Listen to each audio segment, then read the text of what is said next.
मेरी आपत्ति ट्वर्किंग से है। जब तक आप लावणी कर रही थी, आप कमाल की लावणी करी आपने। जिस तरीके से आप अपने घुटनों पे जाकर सिर्फ अपनी बैक साइड को ऊपर चढ़ाकर सिर्फ उसे ऐसे ऐसे हिलाती हैं, वो वल्गर लगा। सामान्य सी बात है कि अगर वो इतना ही अभद्र लगा, इतना ही बुरा लगा, तो टीवी में टेलीकास्ट क्यों किया गया?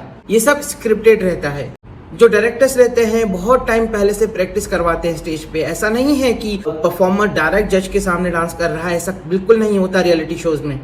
डायरेक्टर सब प्रिपेयर करवाता है, वो खुद की तरफ से मैनिपुलेट करवाते हैं और कहते हैं आप एकदम सही कर रहे हो, स्टेज पे आपको बहुत अच्छा अच्छा कहा जाएगा। मगर जब स्टेज पे वो पहुंचते हैं तो जज उनकी हालत खराब कर देते हैं, ऐसे शब्द बोल के जो उनको एक्सपेक्टेड थे ही नहीं, जो उनको बताया ही नहीं गया था।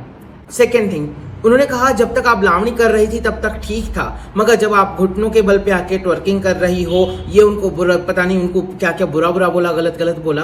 उनको पता भी है लावणी का मीनिंग क्या होता है। मेरे महाराष्ट्र के कुछ सीनियर लोगों ने बताया है लावणी का एक्चुअल मीनिंग होता है मुजरा।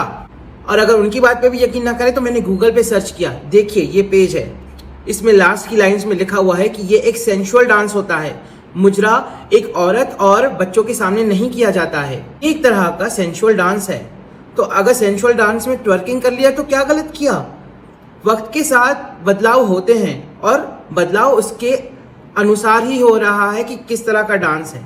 ये सब डायरेक्टर स्क्रिप्ट देते हैं और जज उनको इस तरह से बहुत गंदे तरीके से बोलते हैं। मगर सारे जज सेम नहीं होते हैं। बगल में दो जज बैठे हैं, वो लोग अपनी तरफ से भी कहते हैं। उन्हें जब सही लगता है वो सही कहते हैं, जब गलत लगता है वो गलत कहते हैं। कहने का तात्पर्य ये है कि जो हमको वीडियो में दिखाया जाता है, बिना उसको जाने, बिना उसकी जानकारी रखे हम उनको सपोर्ट करने लगते हैं। हाँ ये मैडम सही बोल रही हैं।